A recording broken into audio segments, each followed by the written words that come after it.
From Montana's news leader, this is the MTN Noon News.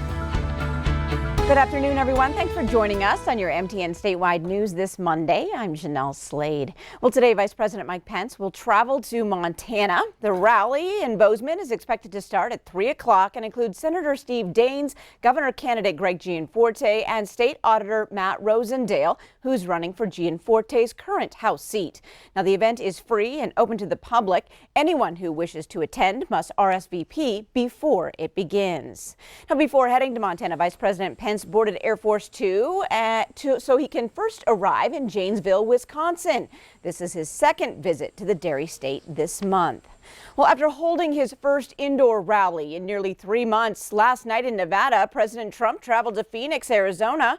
A new CBS poll shows Joe Biden leads the president by 3 points among likely voters in Arizona. He's expected to go to Minnesota later this week. The poll shows he trails Biden by 9 points in the state, which the president is banking on flipping in November.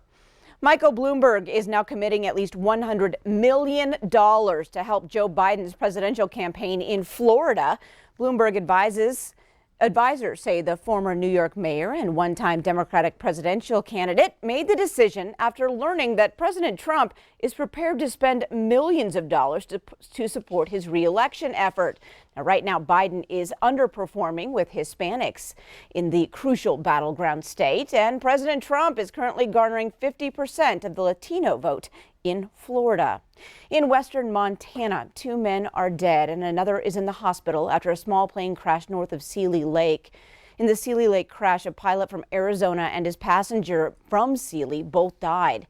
The other passenger survived the crash and was transported to a hospital in Washington state. And a 15-year-old Helena girl is now declared missing. The Montana Department of Justice has issued a missing endangered person advisory for Justice T. Conway Griffith. Griffith is 5'7", about 160 pounds, with brown hair and brown eyes. She was last seen wearing silver clothing and has a piercing on the left side of her nose. She was seen yesterday about 3 p.m. in the vicinity of Camelot Court in Helena. She reportedly has made suicidal threats. No other details have been released. Well, there was fear a home explosion south of I-90 between Livingston and Bozeman would spark a wildfire, but a quick response prevented that from happening. One person was hurt when the home in the Gallatin Mountain Range exploded and caught fire. 30 neighboring houses were put on pre-evacuation orders, but in the end, residents didn't have to leave. Now, 2 helicopters were called in and doused the home with more than 4,000 gallons of water. The homeowner was able to make it out safely and no other homes were damaged. Wildfires are definitely creating some smoky skies and some bad air quality. We're going to join Rob Griggs this noon so he can show us a little more.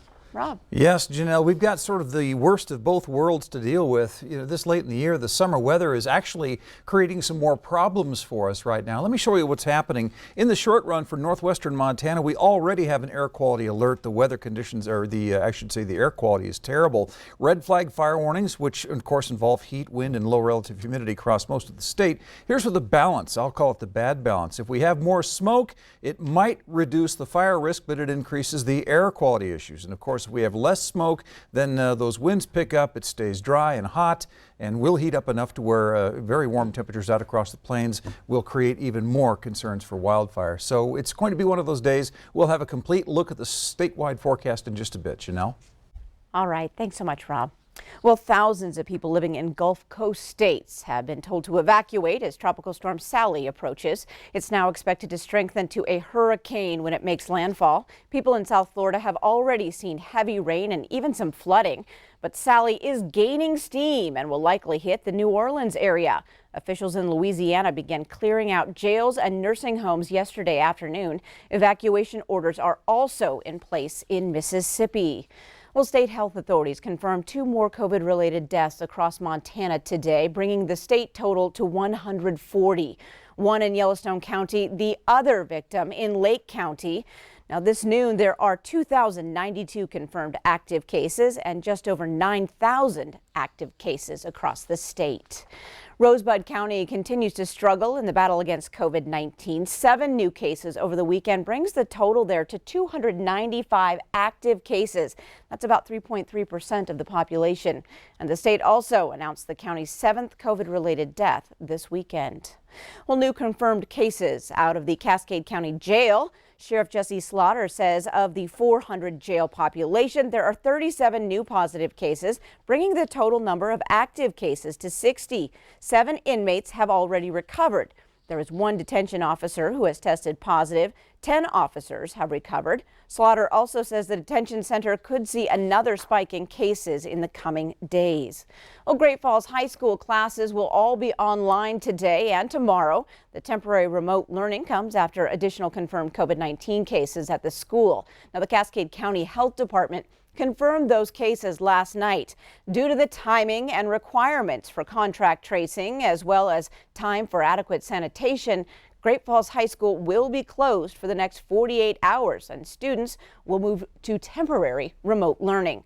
Classes are set to resume at Great Falls High on Wednesday. Still ahead on your noon news, the CARES Act expired more than a month ago, and many people still have not seen their additional $300 checks, so we'll check in. But first, Rob's in next with your statewide weather forecast.